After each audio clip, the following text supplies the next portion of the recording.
Buenas, buenas, buenas a todos. Nos volvemos a encontrar y esta vez va a ser para hablar del Leviatán de Thomas Hobbes, que se encuentra expuesto en el texto de Chevalier en la bibliografía de Miel. Así que vamos a adentrarnos en una de las obras más influyentes de la filosofía política, que es el Leviatán. Y hay que decir que este libro fue escrito en 1651 y no solo marcó el desarrollo de la teoría del Estado moderno, sino que también influyó profundamente en nuestra comprensión de la naturaleza humana, el poder y la legitimidad del gobierno.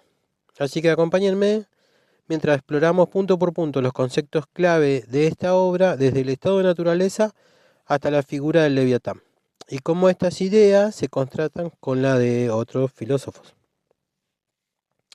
Para entender plenamente el Leviatán, primero tenemos que situarnos en el contexto histórico en el que Hobbes vivía.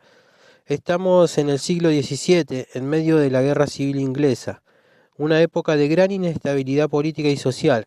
Inglaterra estaba dividida entre quienes apoyaban la monarquía y quienes defendían el Parlamento.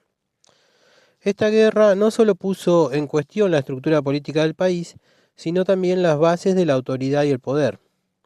En medio de este caos, Hobbes se dio cuenta de algo crucial. Sin un poder fuerte y centralizado, la sociedad se desintegra en violencia y anarquía. Su respuesta a esta situación fue escribir el Leviatán, donde propone una solución radical, la creación de un Estado absoluto que controle y regule la vida social para evitar el desastre del estado de naturaleza. Comencemos con el concepto de estado de naturaleza. Hobbes describe este estado como la condición en la que se encontrarían los seres humanos si no existiera ningún tipo de autoridad o gobierno. En esta situación, cada persona sería responsable de su propia supervivencia, lo que llevaría a una guerra de todos contra todos. ¿Por qué? Porque sin leyes, sin un poder que las haga cumplir, los individuos actuarían basándose en el miedo, la desconfianza y el deseo de protegerse. Imagínense un vecindario sin leyes, sin policía, sin un vecino. Eh, Supongan que un vecino invade el jardín de otro. Este último podría reaccionar con violencia para defender lo que considera suyo. Sin un mediador que resuelva el conflicto, la situación se puede escalar rápidamente a un enfrentamiento abierto. Este es el tipo de caos que Hobbes ve como inevitable en el estado de naturaleza. Hobbes parte de una visión bastante pesimista de la naturaleza humana. Según él, los seres humanos son egoístas por naturaleza, siempre buscando su propio beneficio, incluso si eso significa dañar a otros. Este egoísmo es lo que alimenta el conflicto en el estado de naturaleza. Pensemos en un escenario más contemporáneo. Imaginen una crisis donde los recursos son escasos, como en un desastre natural. Las personas podrían acaparar suministros, dejando a otros sin acceso a ellos. Esta competencia feroz por los recursos es un reflejo del egoísmo inherente que Hobbes atribuye a la naturaleza humana. Pero, ¿cómo salimos de este estado de caos? Acá entra en juego el concepto del contrato social. Hobbes propone que, para evitar la destrucción mutua, los individuos deben ceder algunos de sus derechos naturales a un soberano, un poder absoluto que garantice la seguridad y el orden. Este acuerdo implícito es lo que llamamos contrato social. Un ejemplo práctico podría ser el pacto que hacemos como ciudadanos al aceptar las leyes de nuestro país. Renunciamos a ciertas libertades, como la de hacer justicia por nuestra propia mano, a cambio de la protección y seguridad que nos ofrece el Estado. Y este es el fundamento del contrato social en la teoría de Hobbes. Ahora llegamos a la figura central del libro Leviatán.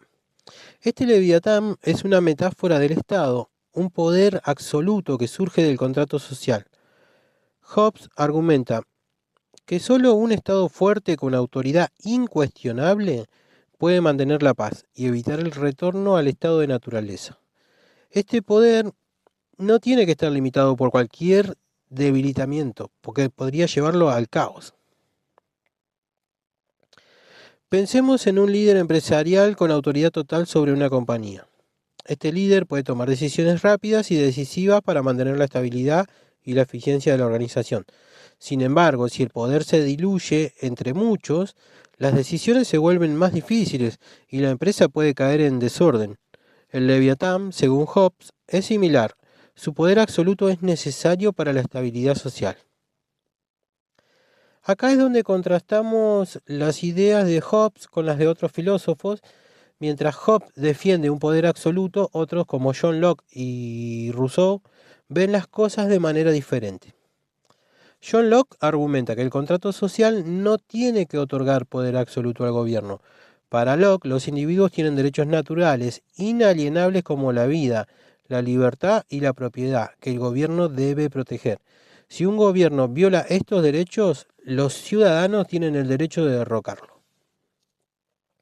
Para Rousseau, por otro lado, ve el estado de naturaleza de manera más positiva. Para él, los seres humanos son naturalmente buenos y es la sociedad la que los corrompe. Rousseau aboga por una forma de gobierno más democrática, donde la soberanía reside en la voluntad general del pueblo y no en un soberano absoluto. Este contraste nos muestra que, mientras Hobbes veía el absolutismo como una solución práctica a los problemas de su tiempo, otros filósofos creían que el poder debía limitarse y distribuirse para evitar la tiranía y proteger los derechos individuales.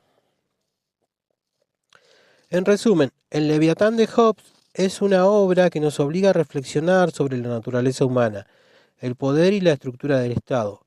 Hobbes nos muestra una visión sombría de la vida sin gobierno, donde la violencia y el caos son inevitables. Su solución es radical, un Estado absoluto que controle y regule todos los aspectos de la vida social para garantizar la paz. Sin embargo, como hemos visto, esta idea de un poder absoluto ha sido cuestionada por otros pensadores que valoran la libertad y los derechos individuales. Hoy, en un mundo que busca equilibrar la seguridad con la libertad, las ideas de Hobbes siguen siendo relevantes y provocadoras. Y con esto, bueno, llegamos al final de nuestro recorrido por el Leviatán y espero que haya sido una exposición clarificante de las ideas de Hobbes y que los invita a reflexionar sobre cómo estos conceptos siguen influyendo en nuestro mundo actual. Así que tengan en cuenta todo lo que hemos visto hasta hoy cuando piensen en el estado de naturaleza. Nos volvemos a encontrar en el próximo podcast.